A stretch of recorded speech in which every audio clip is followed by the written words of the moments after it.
best, even though I'm so stressed out. Everything just feels like... When it comes to an impressive male physique, a short list of muscle groups come to mind right off the bat. Things like a big chest, broad shoulders, and nice arms are often top of the list.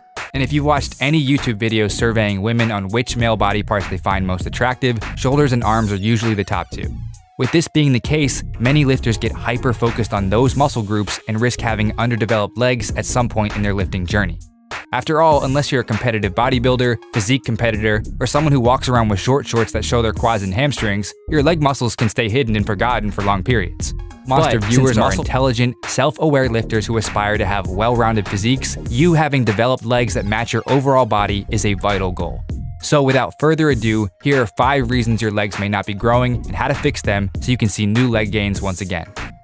Number 1, your workout program needs to change.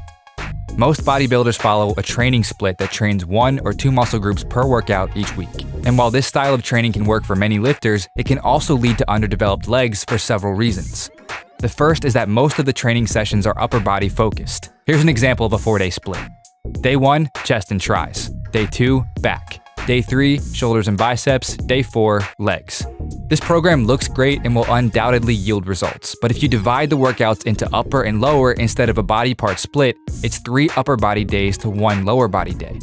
If we were to make this a 5-day split with arms on its own day, it would be 4 upper body to 1 lower body. So with this example alone, you can see how an upper and lower body imbalance can develop. The most straightforward solution is to switch to a program with a 1-to-1 upper and lower body split. This can be a full body routine that equalizes the time between upper and lower body training, or a straight up upper-lower split. Here's an example of the latter. Day 1, upper body 1. Day 2, lower body 1. Day 3, upper body 2. Day 4, lower body 2. This simple change in your workout routine can turbocharge your lower body gains since you're training legs more often and have your legs growing once again. Number 2, you're using the wrong combination of exercises. Another reason your legs may not be growing is poor exercise selection. A common reason for this is people thinking of leg exercises rather than focusing on specific leg muscle groups they aim to build. One quick example is someone who does squats, leg press with a similar foot position as the squat, lunges, and leg extensions. Unfortunately, this leg workout provides a bias to the quadriceps and completely neglects the hamstrings. So here's a different approach.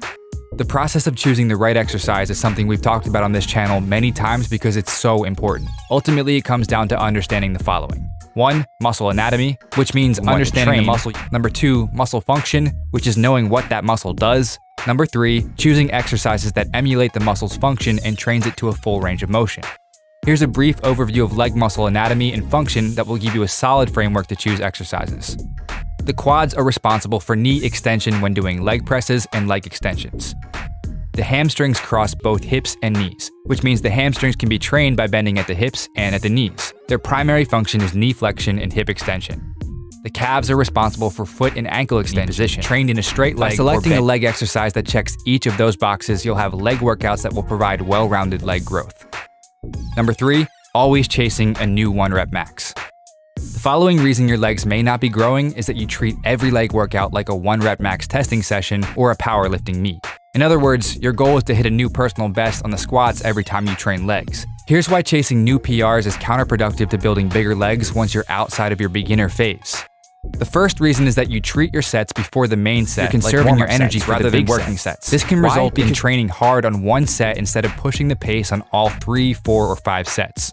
The solution is to ditch the idea that you have to lift more weight every workout and increase your reps and effort across all sets. This will result in more time under tension and greater total effort in your training sessions. You can still test max on occasion to see how your strength has developed, but most of your efforts need to be directed towards training hard 4 reps for all your non-warm-up sets. Number 4, your cardio sucks. Let's face it, performing leg exercises like the leg press, squats, or Romanian deadlifts for anything over 8 to 10 reps is very taxing on your muscles and cardiovascular system. So the question then becomes, are you stopping because your leg muscles are tired or because you're out of breath? Good question, right?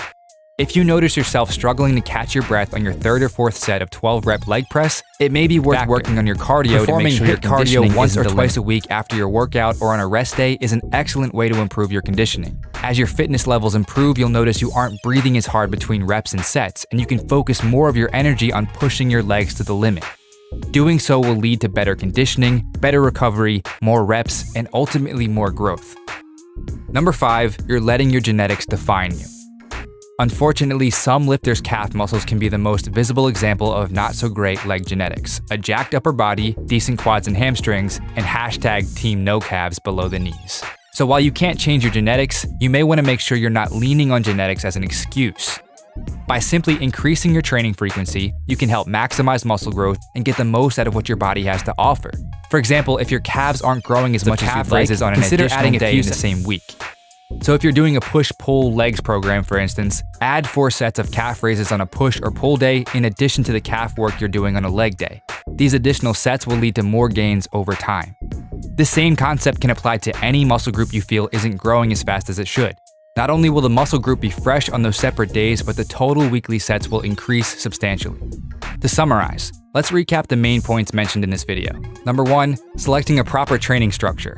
Number 2, putting together a good combination of leg exercises.